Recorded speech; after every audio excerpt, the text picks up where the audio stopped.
आपल्या हातीत 307चा गुन्हा दर्ज झालेला आहे. काय घटना आहे संपूर्ण? एक दिनांक 20 डिसेंबर 2025 रोजी आम्हाला माहिती मिळाली की 15 नंबर बसस्टॉपजवळ काही लोकांनी 2 लोकांवर चाकूने आणि लाठीने हमला केलेला आहे.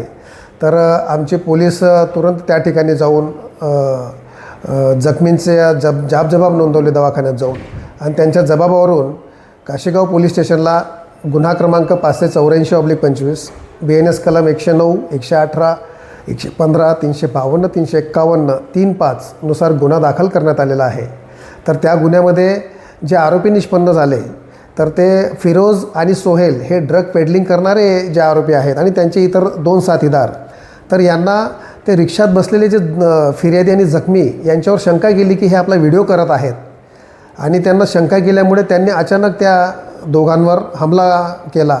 यातील फिर्यादी केसर सिंग आणि त्याचा साथीदार आहे धीरज दुबे यांच्यावर हमला केला चाकूने, आणि त्यांनी वार केले. अतिशय जीवघेणे असे वार केलेले आहेत, आणि म्हणून या घटनेची गंभीर दखल घेऊन आम्ही काशीगाव पोलिसांनी हाफ मर्डरचा गुन्हा दाखल केलेला आहे. याला BNS कलम 109 लावण्यात आलेला आहे, आणि आमच्या डिटेक्शन टीमने त्या ठिकाणी जाऊन आरोपीचा कसून शोध घेतलेला आहे, आणि ताबडतोब फिरोज, सोहेल व त्याचे इतर 2 साथीदार या सगळ्यांना अटक करण्यात आम्हाला यश मिळालेलं आहे.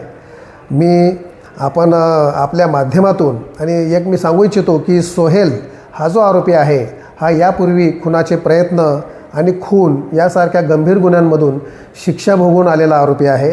इतरही आरोपींचा आम्ही बॅकग्राऊंड चेक करत आहोत. आपल्या माध्यमातून मी काशीगाव पोलीस स्टेशनच्या वतीने आवाहन करू इच्छितो हद्दीतील सर्व नागरिकांना की आपले पोलीस आयुक्त, आपले मीरा भाईंदर वसई विरार पोलीस आयुक्तालयाचे पोलीस आयुक्त निकेत कौशिक सर यांच्या NDPSच्या बाबतीत 0 टॉलरन्स पॉलिसीनुसार आम्ही काम करत आहोत. पब्लिकला ज्या कोणत्या बाबतीत माहिती मिळत असेल की या ठिकाणी NDPSच्या वस्तूंची विक्री होत आहे, कोणीतरी लपून चोपून कोणी गर्द विकतं आहे, गांजा विकतं आहे, तर तुम्ही ताबडतोब पोलीस स्टेशनला माहिती द्या, बिनधास्त माहिती द्या. आपलं नाव गोपनीय ठेवण्यात येईल आणि आपल्या माहितीवर तुरंत आणि अतिशय सटीक अशी कार्यवाही करण्यात येईल याची मी आपल्याला ग्वाही देतो. आणि अशा बाबतीत कठोरात कठोर कारवाई करण्यासाठी काशीगाव पोलीस स्टेशन कटिबद्ध आहे.